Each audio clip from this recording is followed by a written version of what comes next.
Bismillahirrahmanirrahim. Alhamdulillah wassalatu wassalamu ala Rasulillah wa ala alihi wa sahbihi wa man wala amma ba'. Saudara-saudariku yang tercinta, Al-Imam Al-Qurrafi pernah mengatakan dalam kitabnya Az-Zahirah, kullu fikhin lam yuharraj 'alal qawaid falaysa bisyai'. Setiap fikih yang tidak dibangun di atas kaidah-kaidah, maka itu bukanlah fikih yang kuat. Maka semestinya bagi kita semuanya, setiap muslim dan muslimah, untuk membangun fikih kita semuanya di atas kaidah-kaidah yang kokoh, di atas kaidah-kaidah yang mapan. Di antara kaidah-kaidah penting, ada 5 kaidah yang disebut oleh para ulama dengan al-qawaid al-khamsa al-kubra, 5 kaidah besar. Yang pertama adalah annamal a'malu binniyat. Sesungguhnya setiap amalan itu tergantung kepada niatnya. Ini adalah kutipan sebuah hadis Nabi Shallallahu Alaihi Wasallam yang merupakan kaidah dasar di dalam fikih.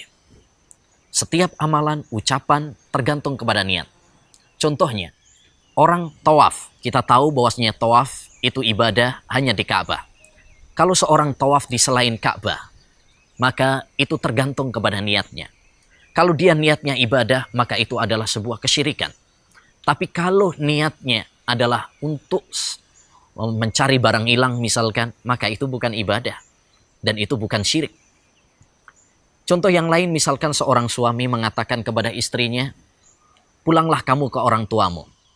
Kalau dia meniatkan hal tersebut adalah sebagai perceraian, jadilah perceraian. Tapi kalau dia tidak meniatkan itu sebagai perceraian, bukan perceraian. Yang kedua, kaidah yang kedua, al-yakinu la yazulu bisyak. Sesuatu yang yakin tidak dihilangkan dengan keraguan. Hadisnya Rasulullah SAW mengatakan, da'ma yaribuka ila ma la yaribuk. Tinggalkan yang meragukanmu menuju yang tidak meragukanmu. Salah satu contohnya adalah tatkala kita berwudu, kemudian kita ragu, apakah batal wudu kita ataukah tidak? Maka hukum asalnya adalah tidak batal. Dan kita apabila seorang suami ragu apakah dia telah cerai ataukah tidak, maka hukum asalnya adalah tidak cerai. Kaidah yang ketiga adalah la dharara wa la dhirar. Tidak boleh membahayakan diri sendiri atau membahayakan orang lain. Ini juga kutipan sebuah hadis Nabi SAW yang dijadikan oleh para ulama sebagai kaidah besar.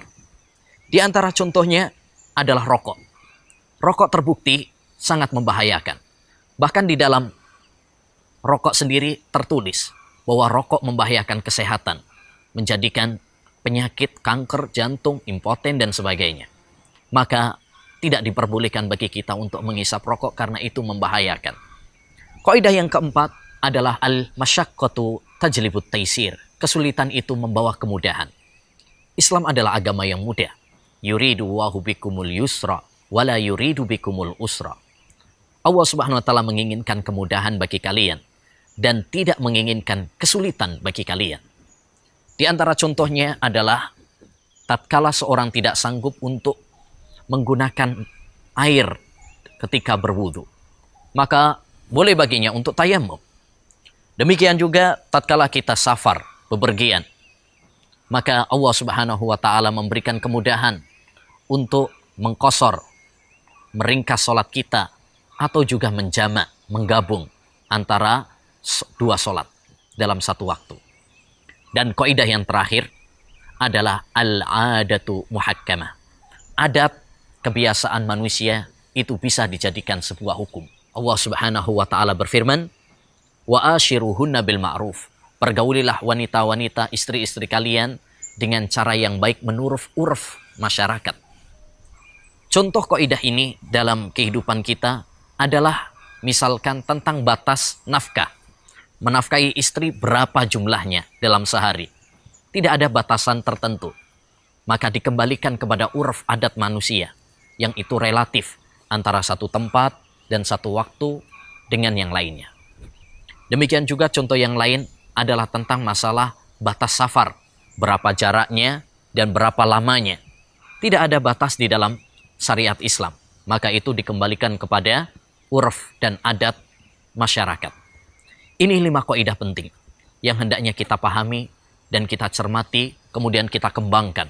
Ya, semoga Allah Subhanahu wa taala senantiasa menambahkan ilmu yang bermanfaat bagi kita semuanya. Wassallallahu wasallam ala nabiyina Muhammad wa ala alihi wa sahbihi ajmain.